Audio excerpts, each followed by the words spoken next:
and budgeting. It's always one that is a great topic to hit really more than once a year. So you may think budgeting, that's like a January topic. No, this should be a monthly topic. Don't worry, I won't make you talk about it every month with me, but it is something that you should be thinking about every month. So this is kind of our reminder. Hey, budgets exist. And where are you on your budget this year? How are things looking? Where are you on your goals too? Are we putting more money in savings? Are there some things that we could cut to increase our goals?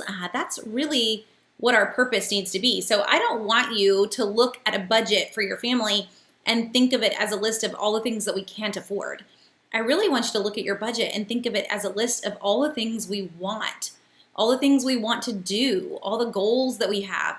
That's the perk of a budget, is it's helping you achieve those goals. So yeah, in the end, it could be about spending money, but we have to have a way to control all the rest of our money so that we can get to where those goals are. So budgets are not evil. Budgets are a good thing. And that's where I want us to check in tonight and see how folks are. So, in terms of, we could hang on just budgets, and I don't necessarily want to do that tonight, but if you did, that's okay with me, I guess. But I am going to stick a post, or have my husband stick a post in the comments that is just 6 of the top budgeting apps that I recommend. There are lots of apps that are out there. Really, a piece of paper and a pen is just fine too. So whatever it is that helps you to feel like this isn't a burden. Is it worth paying for a budgeting app? If it helps you keep a budget, then yeah. I get that question a lot from folks. Should I pay a monthly fee for a budgeting app?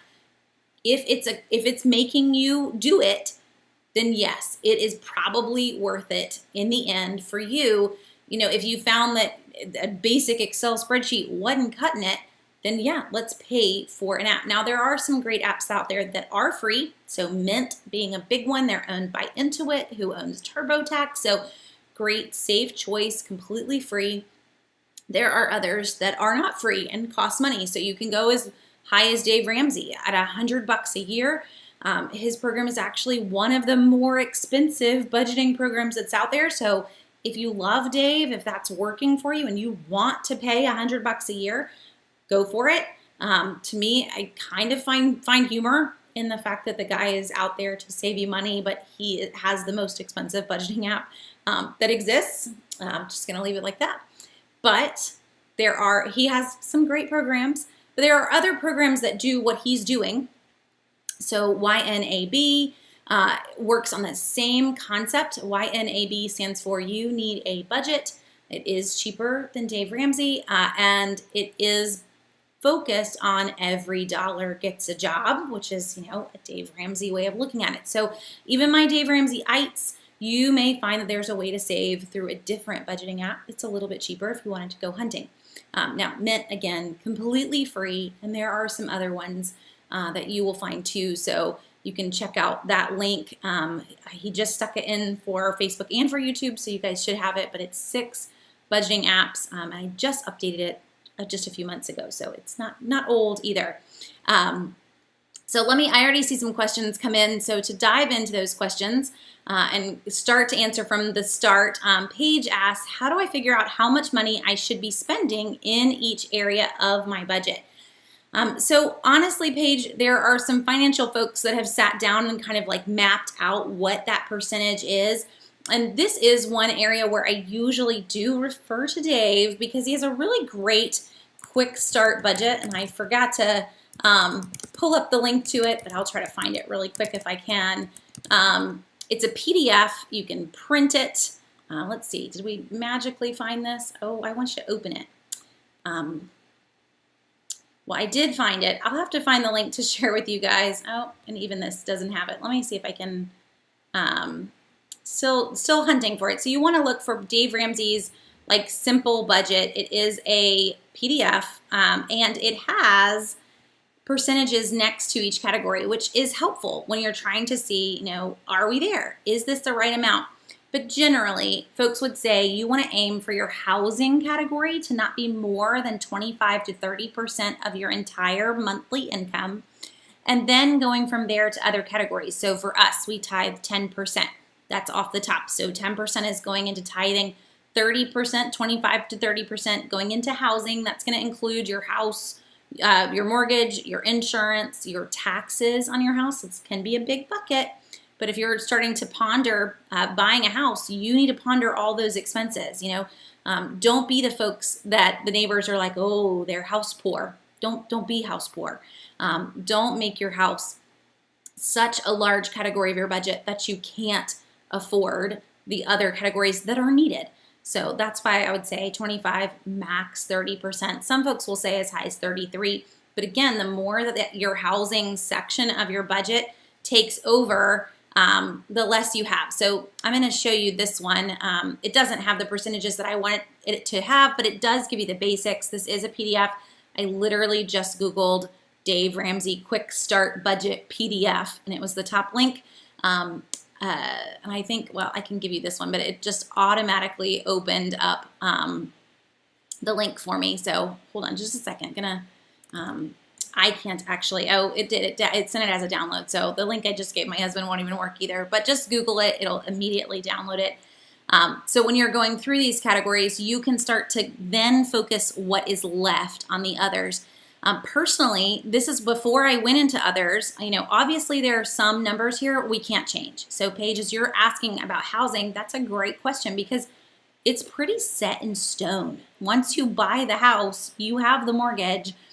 The taxes aren't going to change, hopefully, in a large amount. The insurance isn't going to change in a large amount. So that number is pretty set. But the rest of your budget, I would encourage you, if you can, if we're not dealing with debt, we don't have credit cards we have to pay off, that really before we look at the rest of these categories, that you really sit down and you say, what are my goals? What do I want to be able to do? So most of you know, if you've been on any Q&As with me for any length of time, that I love to travel. We haven't gotten to do really any all year, it feels like, but if we can, that becomes one of my goals. If I can put away money every month in a little savings account so that we can go on a trip, I am all for it. Now, for a family of 7, that means that we might be saving for a little bit, and it also means that our trips aren't, my kids were like, oh, when we get back into class, someone always asks what you did for the summer, and someone always mentions they went to Europe. Like, well, that's not going to happen in your life. There are 7 of us. So our trips may be to the state over or to visit grandparents, but that's okay. It's what fits in your budget for right now. But that is where our budget would start is, okay, what can we not adjust? So we have our housing, some other things that are always a set amount. The rest of it, how much can I get into savings? That's currently my game here. And we're doing really, really good right now in our family of maxing out in our retirement accounts as much as we can, any bit that we can get into savings. And then what is left for the other categories. So rather than looking at it as what's a good percent for this category, it's really looking at it as what are my goals and how can I meet those goals? So for example, one of your goals, obviously this is not mine. I don't know even some of the big name brands, but if your goal is that you love to wear the trendy fashion clothes, then your clothing category is going to be way high than I would ever put mine. But if that's one of your personal loves, it's your passion, then by all means, this is your budget. Now, I'm not saying that's yours, Paige, but you get the idea. So many of these other categories are going to depend on who you are. Could I take a friend who is a total foodie and loves to make all sorts of fancy, fancy dishes with high-end food and make them live on my grocery budget? No, they would die. It might just be them on their grocery budget, and they may still spend more a month than I would spend on 7 people. That's where I would say we're all different. So having a set percentage on all those others is hard. It's going to be different. Big ones, housing needs to be 25% to 30 max. And then we aim to save in the other categories where we can so that we have extras to go towards the categories that we love. So long answer there, but we also kind of went into budgets on that one too, kind of hitting some of the basics as we go through a budget. And Paige, and kind of answering that too, you're kind of telling me one of your goals. She says, we need to get a new roof at some point in the future. We're thinking about getting a prime equity loan for that. Do you think there might be another way to go about doing this? So one option, Paige, I don't know where your mortgage is.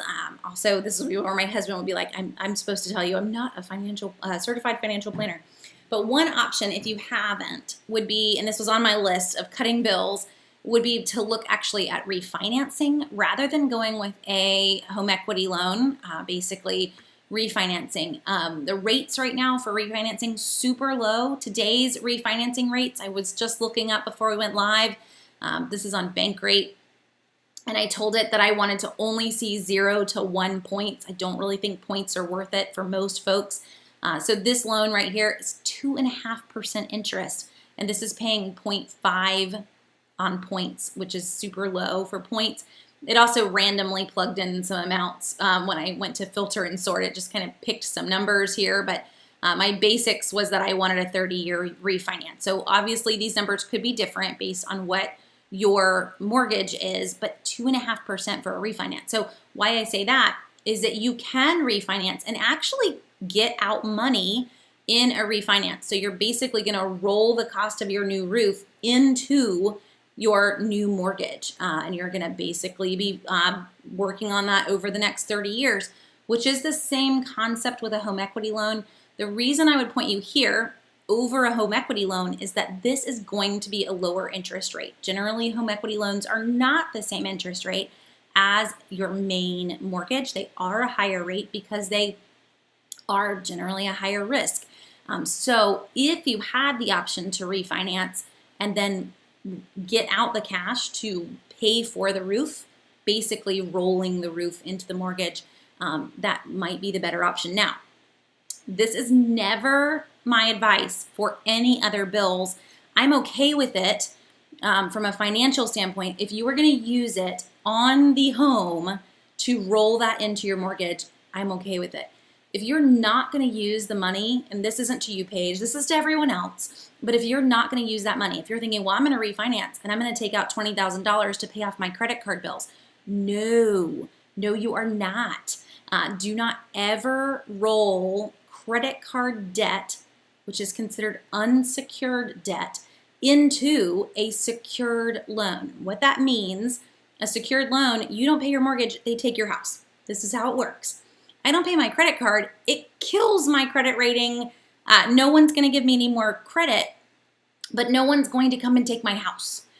So your credit card is actually considered unsecured debt. You have not put up a large piece of property to secure your credit card. Now, I'm not telling you to not pay your credit cards either, but I do want you to realize that if I take $20,000, if you had that in credit card debt and you roll it into your house, not only have you made your mortgage payment larger now, but you've also taken a lot of debt that, yes, you need to pay off, but if it didn't get paid off right away, isn't going to affect the fact that you have nowhere to sleep. Isn't going to happen. That's a really big decision to make, to roll unsecured debt into a mortgage. Now, if you are looking at, these are repairs that have to be done in our home and you have equity, you could refinance to get out that cash. That is something to consider. Right now, with rates as low as they are, that makes the refinance a better option over the home equity loan. So I don't know if that would help.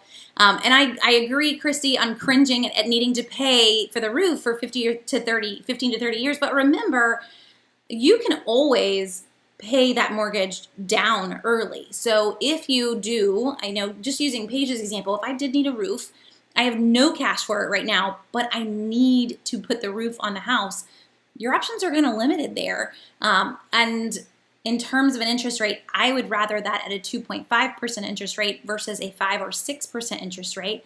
That home equity line, you're still going to have, sometimes as long as you need to pay it off, you can still stretch that really far.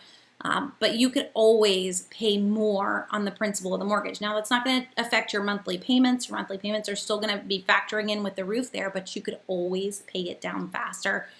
So maybe that's your goal, Paige. We get the roof on the house, but then we just focus on saving for the next 3 years and we pay off that amount from the mortgage. We just go ahead and pay it down as quickly as we can. You're still in the end not paying the interest on that amount if you're paying it off early, no matter how you look at it.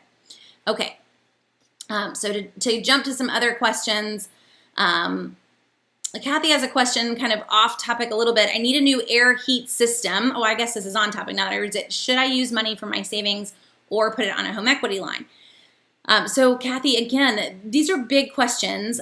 With savings, if you have the money to pay for the air and heating system right now in your savings account, not taking all of your savings, I would still encourage you to have, Dave and his crew would say 6 months. That's a ton of money. I would say 3 months, having 3 months of your monthly salary put into a savings account for an emergency fund. A new heating and air system, depending on where you live, may be considered an emergency, but really and truly it's not. I want you to think of that emergency fund as we wrecked the car and we now have medical bills that we weren't even expecting yesterday, or whatever that might. Those are emergency fund usages. So if you can pay off that heating and air system with what you have in savings, I would recommend that before you ever take out a loan. Not only in taking out the loan are you going to have the interest, but you're also going to have fees to take out that loan as well. And so all of a sudden, this became a much bigger cost than you just paying for it with the savings that you had. So that would be my take. As long as you're not completely depleting your savings, pay for it with the cash that you have. Okay. Oh, and a good question too, Paige. You're just asking all the great budget questions tonight. So what do we do if our monthly income varies since we're hourly? So what you want to do for anyone that has a variable income every single month, you want to look at last year's numbers, which last year may have been your anomaly year as well. So maybe you go back to 2019. I don't know what things are looking like for folks that are in an hourly situation, even now, whether those hours are back up or not. But I want to look at a previous year. You pick the year. I want to look at a previous year's worth of data and go with those numbers, assuming hopefully that you're getting the same amount of hours roughly that you got during that year now. So we do not look at last month. We do not look at 2 months ago. We look at it the entire year, divide by 12 if that's what you want to do. Because I know for a lot of folks that are in an hourly setting, you have months that are higher and you have months that are lower. And so you wouldn't want to go into your monthly budget. Let's say you work in retail, you don't want to go into a monthly budget with a December budget because you made a ton of money in December, when I'm not going to do that in June, July, and August. So you look at a previous year, divide by 12, get that whole year income, divide by 12. That's going to become your monthly income that we're then going to kind of work with as we go through. Another thing you can do, this is really kind of, again, getting into the cutting expenses and bills, but for anyone that is on a variable income, highly, highly encourage you to go to your power company and your water company and turn on budget billing. So that is going to make it where your payment is always the same.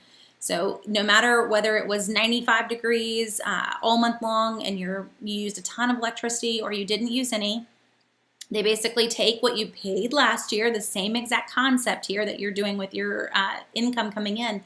They take what you paid last year, they divide by 12, and that becomes your monthly bill this year. But that's giving you this set amount. You're never surprised by a bill that you're opening up, and it makes it much easier to budget. So you're already dealing with a variable number of what's coming in. So taking off any variables that you can in what's going out takes a little bit of the stress off of trying to make a budget meet.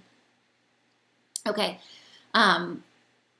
I need to cut my cable, internet only. Any idea of what speed for the internet only? So Evangeline, in terms of going internet, for speeds for download, this is where I need to bring my husband on as a guest. So I'm gonna get him to put in the comments for you a good speed for download. I know a lot of the different providers say a different speed.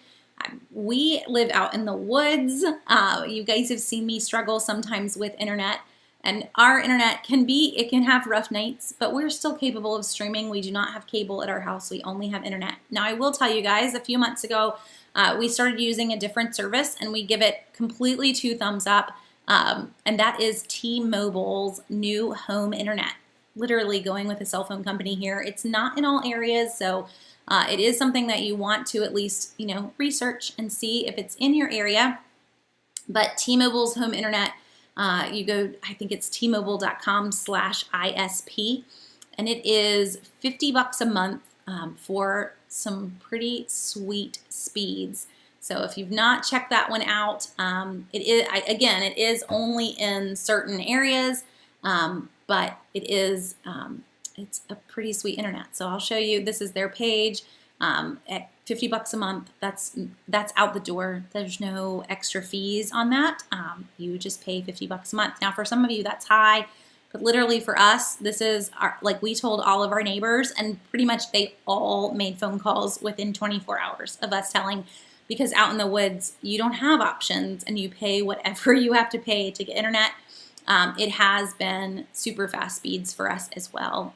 So I can't guarantee anything in your area, and I don't work for T-Mobile, but just going to tell you it's an option. It's not available in all areas.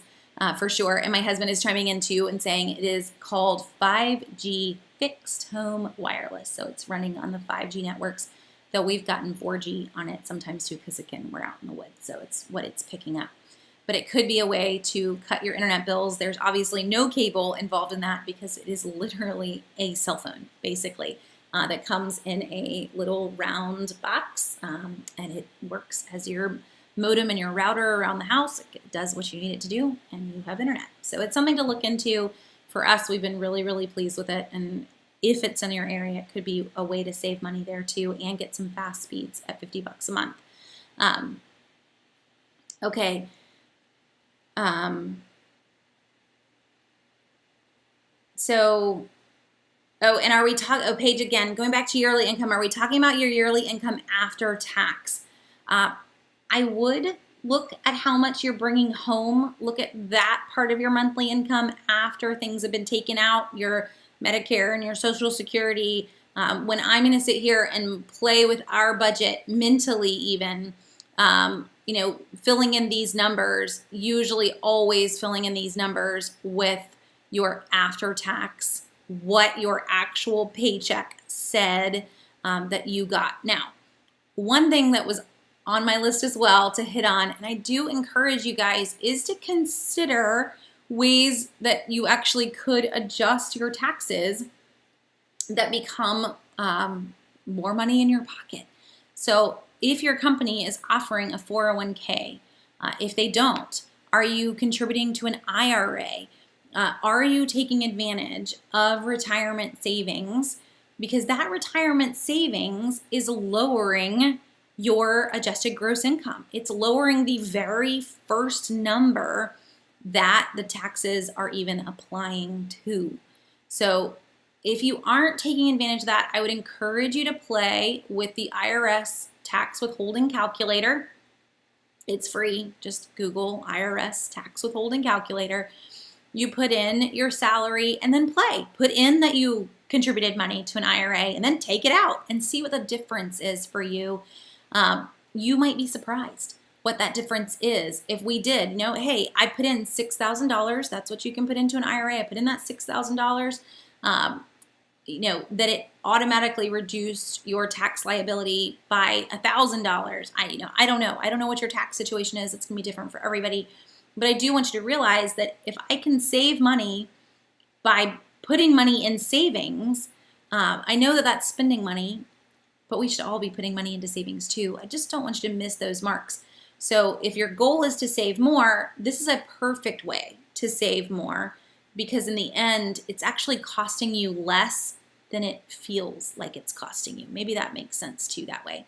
Another one on that is to never miss. If your company is offering any sort of 401k match, please take whatever they're offering, because that is just free money. That's like you just got to pay a raise. You're not going to see it today. It's getting put into your retirement account, but it's free money just on top of everything else they already paid you, and again, no taxes taken out of that either. That's just an automatic into your retirement accounts. So as we talk about, is our budget amount pre-tax or post-tax, I encourage you to play with that withholding calculator and see what little adjustments that you can make how that would affect your taxes in the end. And you might be surprised. You might be surprised what a little bit that you could put in would help on your monthly taxes for sure. Okay. Allison says, with budget billing, they've increased your payments so much every year that it's always higher than what I'd normally pay.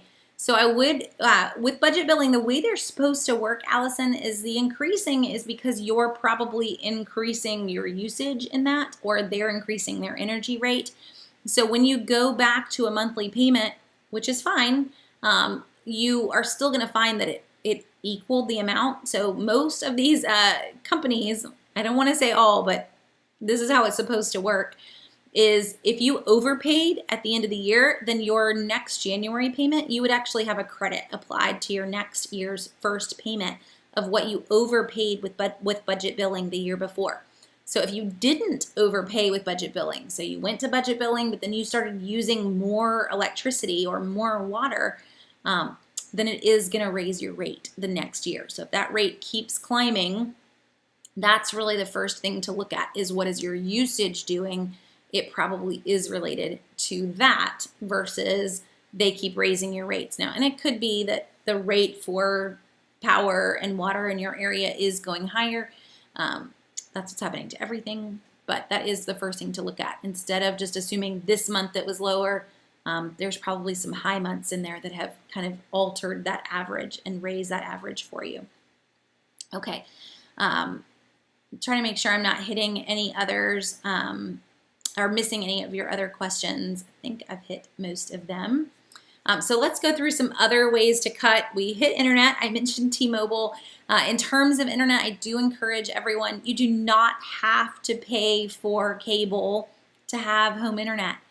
So you can have internet only no matter what they tell you, no matter who your provider is, you can have internet only. And I would encourage you to ditch cable. You do not need it to watch live sports. You do not need to be sucked into having to pay for it every month either. Streaming, switching to streaming, go YouTube TV, Sling. We've got a lot of options. You're still paying for something, but here's the perk. When your favorite sport is over, you can turn it off. So for us, YouTube TV, we actually turned it on a little early so we could watch all of the Olympics, but it generally would get turned on next weekend for college football, and it would stay on until college football was over, which sometimes for our teams is a little earlier than other years. But that is all we're doing. We're paying for that streaming service for the months of college football because that is something we love. And this is where a budget, has some flow. What do you love? What's your focus? Well, these months we're going to pay for this. So the joy there, though, is that January through August, we're not paying for a streaming service. There are lots of ways to stream completely free. If you have not found Pluto, you need to find Pluto TV. It is completely free. You can add it to your TV as a app through your Roku or through whatever streaming service, Fire TV, etc.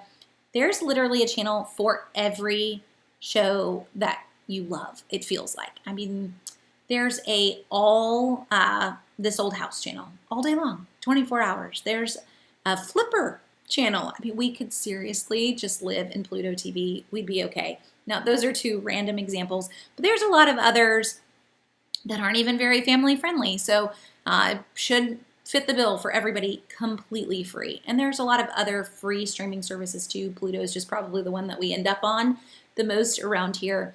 But I would encourage you, in this day and age, there's really no need for cable.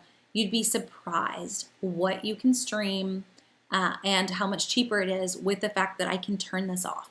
From time to time, it can go away. And we cannot pay for it. There's no cost whatsoever and no contract. So please, please do that. The other thing on this in terms of cutting bills is I do encourage you to look at all of those monthly services that you're paying for and add them up and set a budget on those. So if you've got Amazon Prime and Netflix and Disney Plus, you get where this is going. These all add up. Little $5 and $7 here. They all add up.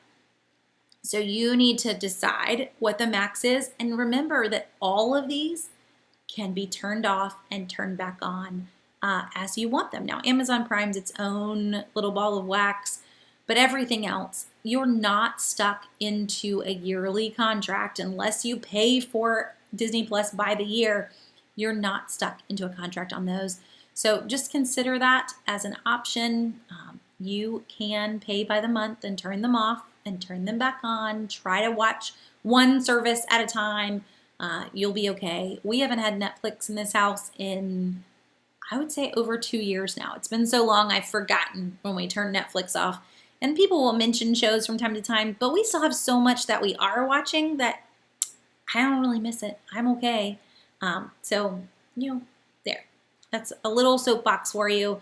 I can't be the one to force you to turn it off, but those little bits, they add up. So just to consider that.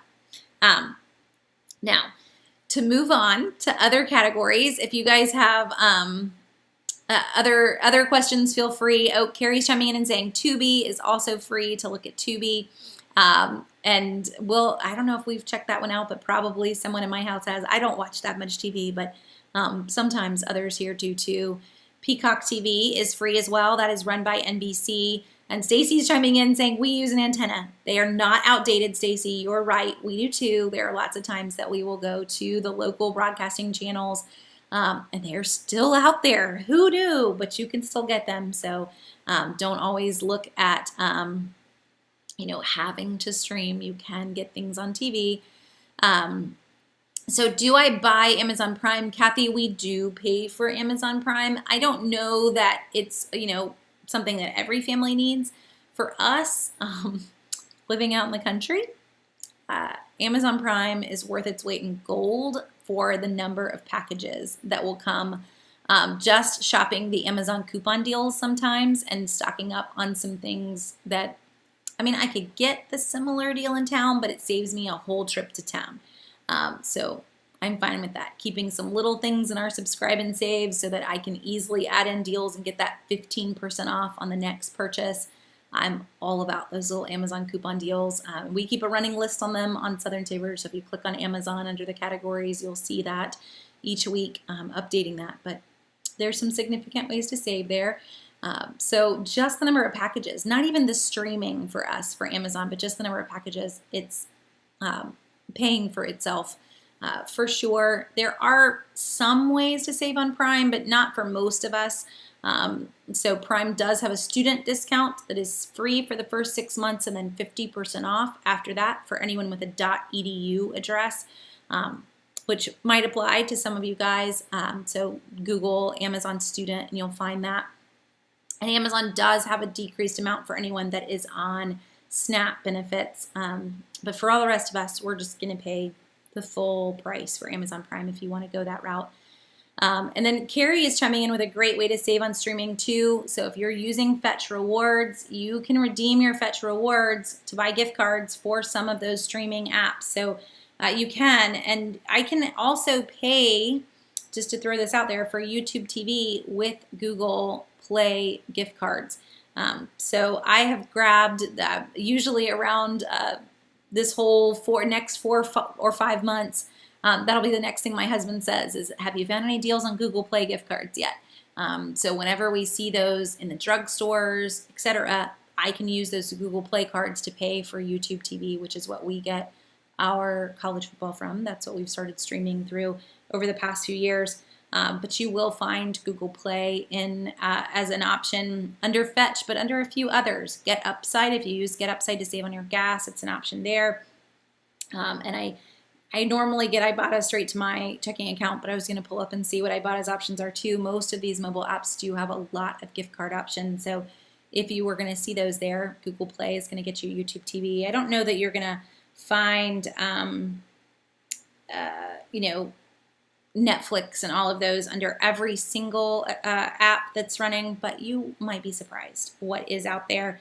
You will find Amazon gift cards too, which is an option. And I'm looking through here just to see what's popping in Netflix really fast. You can pay for Uber with Netflix, with Ibotta. There is no Netflix though. But one option with Ibotta, if you are going to do this, this is kind of the list of all the gift cards that they have. And maybe you haven't tried this, but Apple, right there, getting Apple gift cards. And you actually can set up your Netflix account and set up some other streaming accounts through Apple so that it pays through your Apple account. And so if I load gift cards into my Apple account, that actually will pay my Netflix bill. So that is an option for some of those streaming devices too. If you really want to get into ways to cut the streaming bill, that might help. Let's see. Sorry guys, it looks like my husband is answering most of y'all's questions tonight. This is just his Q&A with y'all on internet and streaming. So lots of, y'all are just right up his alley, and maybe he can help some of you. So let's hit some other categories while he helps you with internet and streaming in comments. One in particular being insurances. So health insurance, I mentioned taxes and saving on your taxes. So if you've tried getting health insurance through the marketplace and you're not eligible, I do want to encourage, again, 401ks as a huge option. 401ks and IRAs, because they lower your adjusted gross income, which is the main number that the healthcare marketplace is looking at. So if you've tried and you're not eligible, you're barely eligible, actually putting more money into retirement accounts can help lower your health insurance costs too.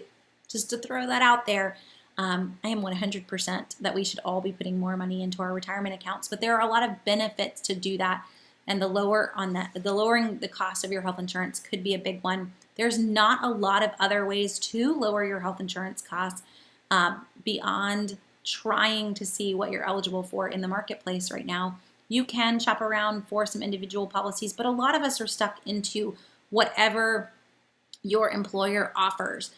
So in that situation, I would encourage you to go with the health savings account version, which is the high deductible option, because then again, putting money into a health savings account is lowering your adjusted gross income and lowering your tax liability.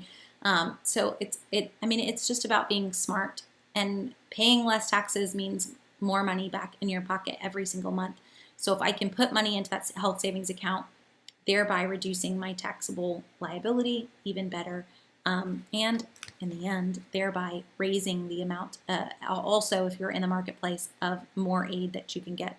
They all kind of sit there and counteract and play with each other that same way.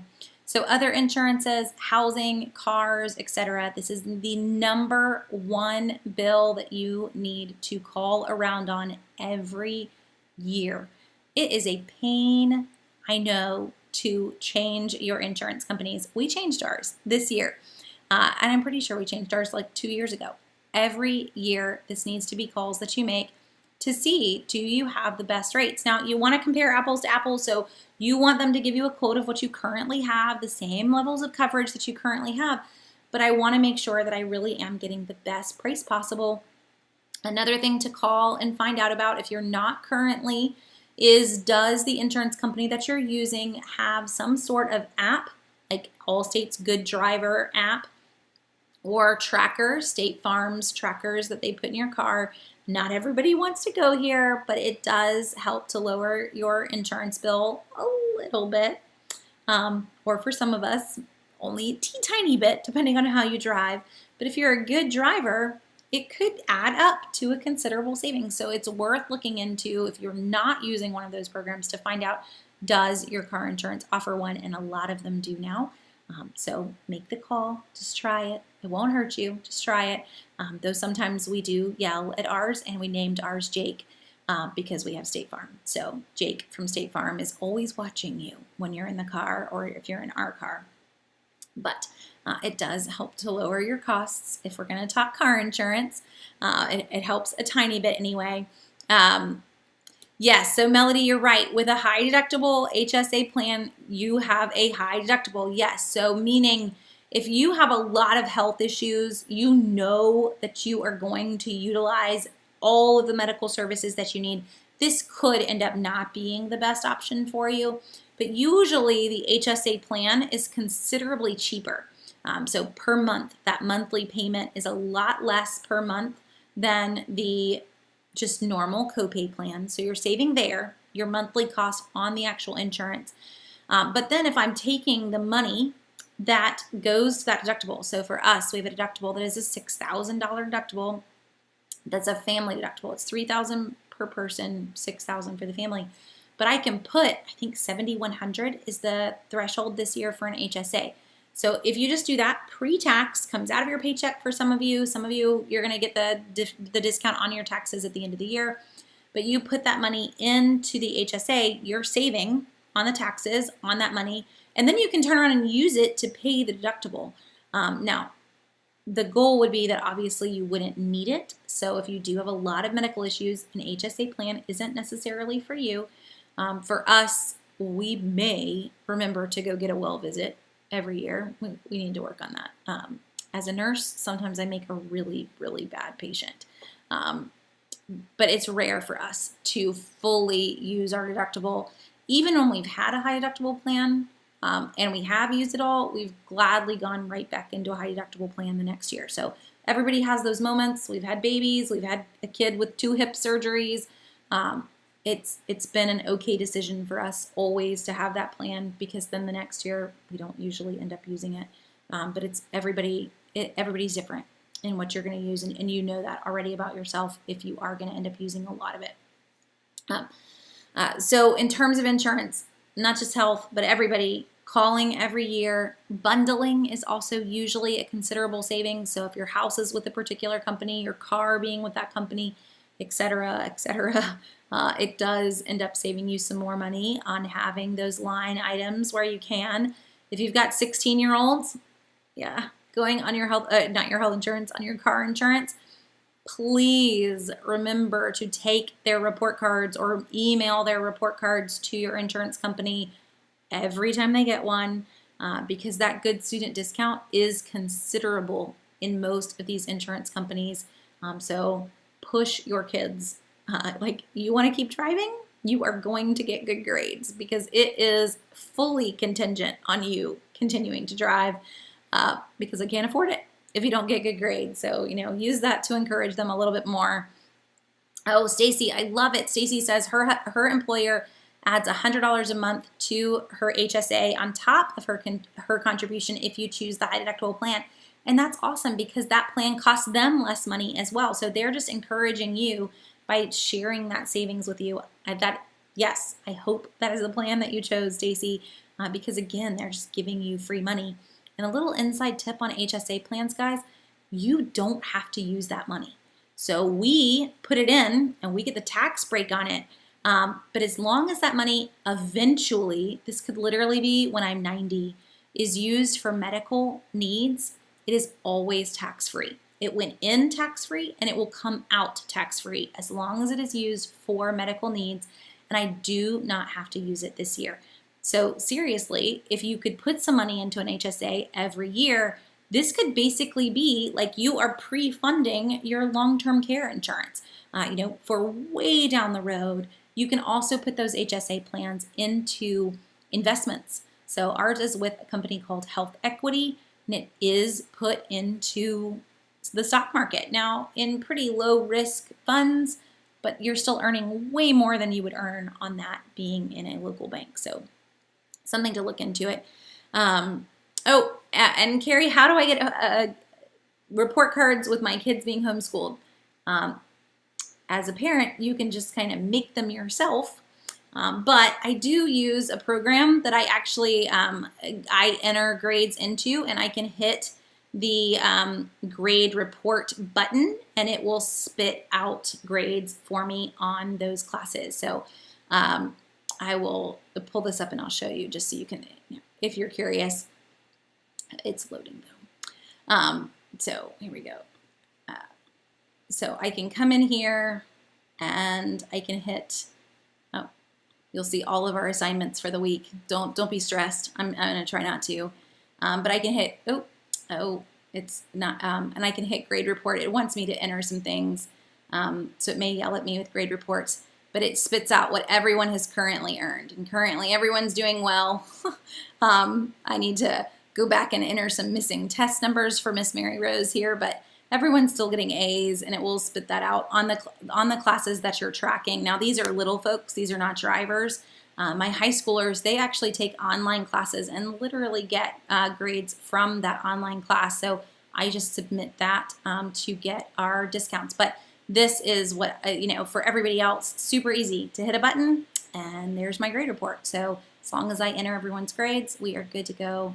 That is magical for me to just done, super easy. Okay. Oh, and Natasha says, with State Farm in Texas, homeschooling isn't eligible for the good student discount. So if you are homeschooling in Texas, Natasha, I would encourage you to reach out and see what the Homeschool Legal Defense Association has to say about that for Texas. So they're always working to make sure that homeschoolers have the same rights and availabilities that everyone else has. I'm not going to say that they're going to go to bat for you, but they may actually be trying to work on that with State Farm. We don't have any issues in South Carolina, and I know so many other states that wouldn't. There's a lot of homeschoolers in Texas too. It kind of surprises me that that would be State Farm's take on that. They may not trust, I guess Mama could give you all A's. I don't know where they would go there, but I would maybe reach out and see what you could get from someone else other than State Farm. So Homeschool Legal Defense Association, HSLDA, I guess would be the way to go. Oh, Natasha says she works for State Farm, so they don't let you. I don't know. I'd still maybe even, I don't know if you're allowed to lodge a complaint being an employee there, but that's not very cool.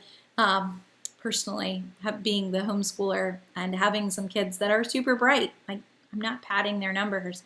They're just getting great grades.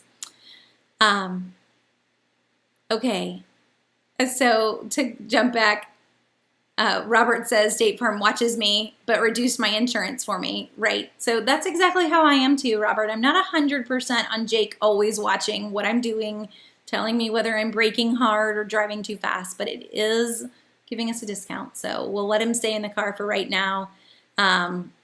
Hopefully, the discount will stay. Okay. To jump into some other areas, we've hit a lot. If we look at this budget that we kind of started with, we have hit a lot of these categories. And one of those, I just saw someone's question come up. Jamie, how do we get such good deals now that we don't have buy low that doubles coupons? So kind of to hit this food category on your budget and reducing that category. Can we do that without doubling coupons? Yes, you definitely can. I don't know what the stores you have in your area are, Jamie. In my area, we still have a Lowe's Foods. Lowe's Foods doubles coupons 99 cents or less every day of the week. Harris Teeter, Ingalls. So those are the 3 stores in the South that still double coupons. But even our stores that don't, we still get some significant savings. A lot of that being by stacking paper coupons with mobile app offers. So if you actually check out the new Publix list that starts on Wednesday, it's actually a really great list with a lot of coupon matchups. I've had some weeks where, you'll match them up and you're like, wow, there's really not much here. But this coming week's Publix ad, kind of a good looking ad for a lot of matchups, taking advantage of all of the mobile apps that are out there right now and really, really pushing it. Now, they may not always be deals that you're wanting. So if you're wanting to save on other areas of your grocery budget, some of those things are getting out of the store. Meat, produce, not always in a grocery store for the best prices there, but actually buying in bulk or buying local is going to get you a much better price. But you will get some pretty decent deals just with the buy one, get one sales and with those mobile apps paired in the grocery store. So you don't have to have the doubling of coupons. I mean, for those of us in South Carolina, Publix stopped doubling coupons probably 5 or 6 years ago. I'm still in Publix on a regular basis. Kroger has never doubled coupons, but even my Kroger shoppers, there are some crazy good deals with the current mega event. If you're a Kroger shopper, you've probably already hit those deals more than once, but they continue as well for one more week on the current mega event list, which, I mean, in terms of just the number of items that are less than $1, it's a lot. So you could have some pretty good grocery stock up moments in those 2 stores. So if you have a Publix, a Food Lion, and Ingalls does double coupons, 50 cents or less. It's 3 coupons for every $10 that you spend, so it's a little strange. I don't know that I would do a lot of stock up in Ingalls. It's a small grocery store, so they don't always have a lot of sales to go with that. The smaller the grocery store, usually the worse sales are. Publix is going to have the best of those 3 stores in terms of the sales. Food Lion, I don't know. I kind of put them on the same level as Walmart sometimes. Publix does have a lot of great sales, a lot of mobile apps that are going to work along with those sales and deals that they're running. So you'll still do pretty good. Oh, and will I be doing a Publix shopping video? So I will try, Stacy. I will confess that even tonight, I'm a little overwhelmed. It doesn't happen to me a lot, but today was our first full day of a homeschool co-op, followed by gymnastics, followed by coming home, thankfully, to a husband who cooked dinner. But it's a lot. So then to throw in more videos is hard. It's just, I don't know. But I will try. I know the Publix videos are one thing that you guys love, and I will work hard on it. This is a good week. I will try to make it an effort to get you one at least this week. I can't guarantee them every single week just because a lot of times I get home and I'm beat after shopping. Do Publix ads vary locally? I had a couple deals today from the Southern Savers list that were not on sale at my local store. Sometimes we do have some regional sales in them, Paige. We've seen some regional sales in produce lately and in alcohol. I'm not sure what those items were, but feel free to shoot me a note and tell me what they were, and I'll go digging to see what I can find. Some of the deals, if you're grabbing them from the unadvertised list, there is a chance on the unadvertised list for BOGOs that they could be more regional. They weren't put into the weekly ad at all. But generally, if it's in the weekly ad, it's across multiple regions. Also, when I make the Southern Savers list, I actually compare 2 different ads to do that. So the hope would be that I would catch all the deals in doing that. And I will tell you, across those 2 ads, when it comes to buy one, get one deals, there's really not anything that wasn't in either of those ads. So one is an ad coming out of the Tennessee area, and one is an ad coming out of the Georgia area. So very different areas as well. I don't know if that helps any, but I'm always up for trying to dive in and see why something wasn't running. And the other question there too, it would be a quick, not questioning you at all on this one, but did you check the price of the register, or was there a possibility that maybe they just didn't tag it? Because you may run into that the tag wasn't there, but it was actually on sale. I don't know. But if you actually checked it, it didn't ring up on sale, then yeah, we'll go digging and see what we can do. Okay.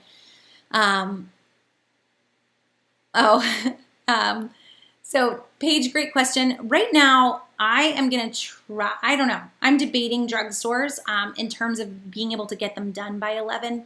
Tomorrow, we're going to do drugstores at 11. There's a very good possibility, though, that the drugstore videos are going to go back to 2 o'clock now that we're back into the school year, because I don't know how I'm going to find time on Mondays to get them all typed and ready for an 11 o'clock Tuesday morning video. So tomorrow, drugstores will be at 11.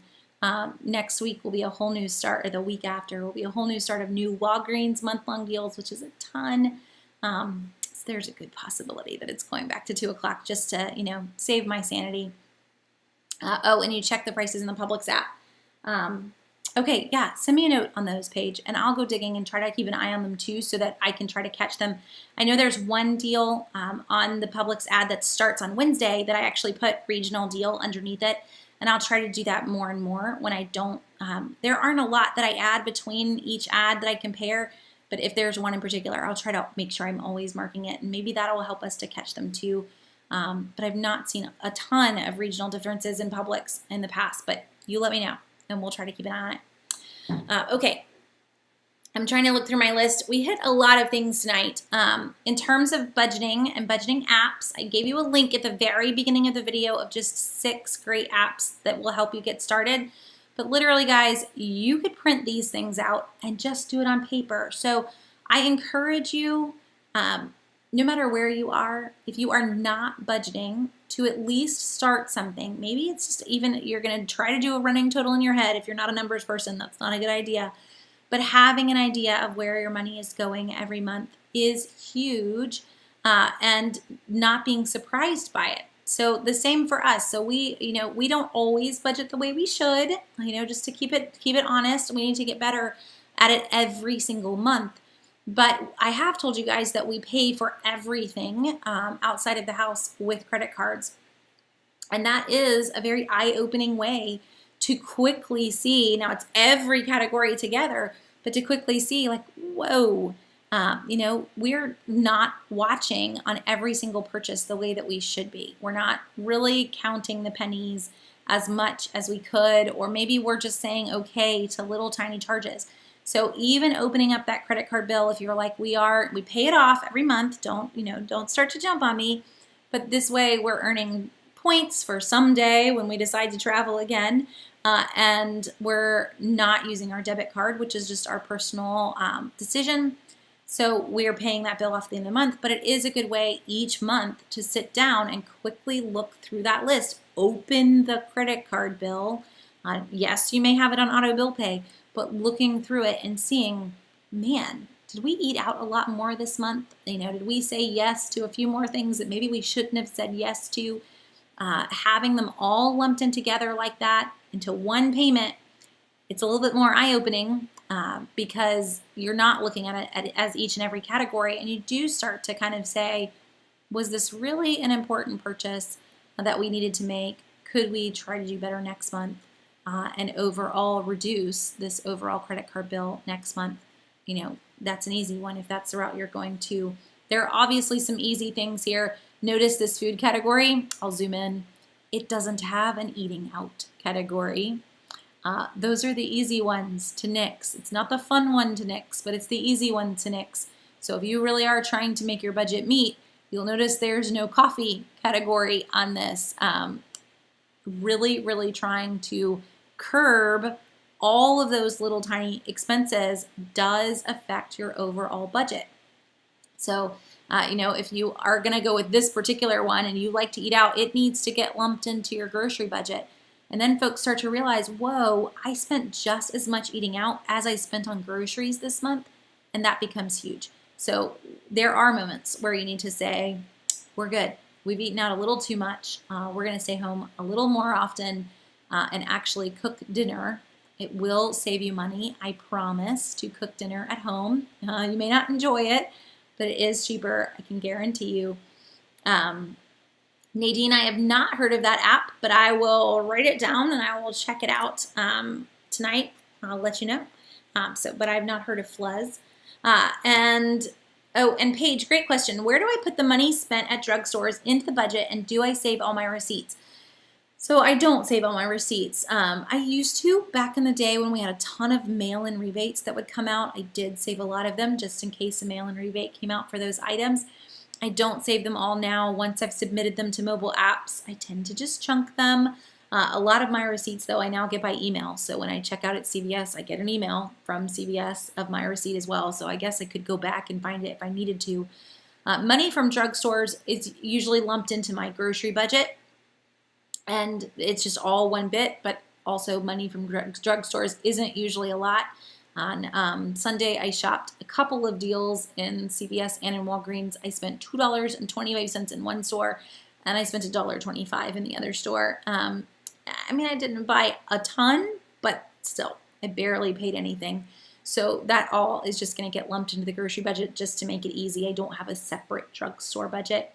If you wanted to, though, if you really wanted to get good at the drugstore game, you actually could shop just using gift cards. Grab yourself like a $20 CVS gift card and slowly try to get that to last all month long, just paying the little bit that's due at the end of each transaction because hopefully you lined up your coupons and your rewards well. And then it kind of feels like it's not coming out of a budget category as much, but it's also teaching you to get even better and better and better with your drugstore deals. I wouldn't try that right now for myself with no CVS store coupons, but all the rest of you, it is a great way to get really, really good with your drugstore deals. Christine, did I attach my email to Fetch to use e-receipts? No, I did not. I did not give Fetch the ability to look through my email. I'm a little bit hesitant when it comes to things like that and just personal security. I'm also married to a guy who is kind of a internet security guru, so not going to go there. I do give them my receipt pictures every week, but I'm going to miss out on points from any online order, and I'm kind of okay with that. I don't really need them to go through things like that. Okay, so yes, branded surveys. I have heard of them. Oh, and you still haven't signed up for being a mystery shopper. So Branded Surveys is really just an online survey site with mystery shopping. Most of them are not going to ask you if you're with a legit mystery shopping page. I don't know if this was one of the ones that I had linked on Southern Savers. Let me know. I can try to take them off. But most of them are going to send you emails. And let me see if I can find you. I just recently got some new ones. I closed my email, so I'll go digging here and see what I can find. But most of them will send you emails or, let's see, they'll be like titled upcoming shop or new bank shop. I'll get various names of them. But the various companies that we've used, they are reviewing banks, they're reviewing car dealerships. I don't know, the keywords I'm using aren't returning. My inbox is a zoo all the time. But you will. They will not refer you to other companies. They will send you direct the things that they want you to shop and to do as mystery shops for them. So not usually going to refer you somewhere else. Here we go. I will just show you this one. This is, not showing you this one. Hold on just a second. Show email. So this is a bank shop through Pinnacle Financial Strategies. If I wanted to shop in any one of these zip codes, which I don't live near, so I would have to drive there, they're currently paying $115 for anyone that's willing to go and complete opening a bank account in one of these particular cities for a particular bank. And they don't always tell you the bank until you agree that you will sign up for them, but this is a $115 shop. So this particular company, being Pinnacle Financial Strategies, kind of finding those companies and signing up for those as legit companies. That's what mystery shopping is going to look like. Some of them have actual platforms where you'll log in and you'll claim a shop, but a lot of them are still pretty old school and they send emails. So you're going to sign up for them, and then you're going to get emails to do that particular shop if you wanted to. I do not usually choose to do a bank shop that I think the closest one of that list is like an hour and a half away. So I would say no, but they're obviously, searching for anyone, and they would be glad to have folks that lived in those cities. You would get those as well. Okay.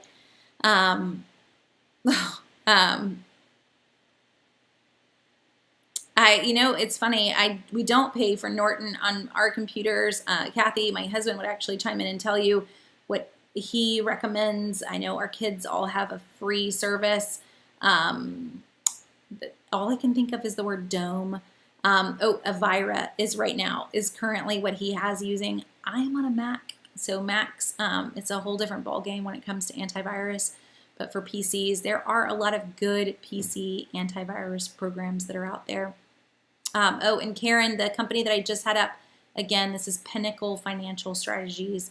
So if you Google them, you will find how to, here we go. Here's a link in their email. I'll copy this link and we'll stick it in the chat for you guys, for anyone that is curious on, that's one anyway, telling you they send legit emails and they are a legit company that you could at least, get signed up for and see if there's anything in your area that you want. Okay. We had a lot of topics tonight and a lot of great questions. Thank you guys for just, chiming in on what you're trying to save on, and big topics as well. Getting a new roof. It's a pretty big purchase. Making that affordable, not always easy. So we'll be back here next Monday night, same time. I'm not sure what we're going to talk about. However, between now and Monday, we've got a couple of things. Tomorrow, top drugstore deals at 11. And then Saturday morning at 9 a.m., I'm teaching another online coupon workshop, same coupon workshop. So if you've jumped into the past ones, not really anything different there, just another option to take it if you haven't taken an online couponing workshop. It's completely free. So if you head over to a Facebook event, you can register on the Facebook event and you'll get notified. I will also stream it to YouTube like I did last time. So if you go to youtube.com/SouthernSavers/live, you will see it when it goes live. So that is Saturday morning at 9 a.m. I'm going to multitask and drop some teenagers off to take the SAT and teach you guys how to coupon while they take the SAT. So we'll have a great Saturday morning. It'll be about 2 hours long. So 9 to 11 on Saturday morning if you want to join me. Love to have you. So tomorrow, Drugstores, Saturday, coupon workshop, and I will try hard Wednesday evening for a Publix video for you guys too. So lots of times that you will get to see me pop up on your phone or screen this week, and hopefully you can catch some of those.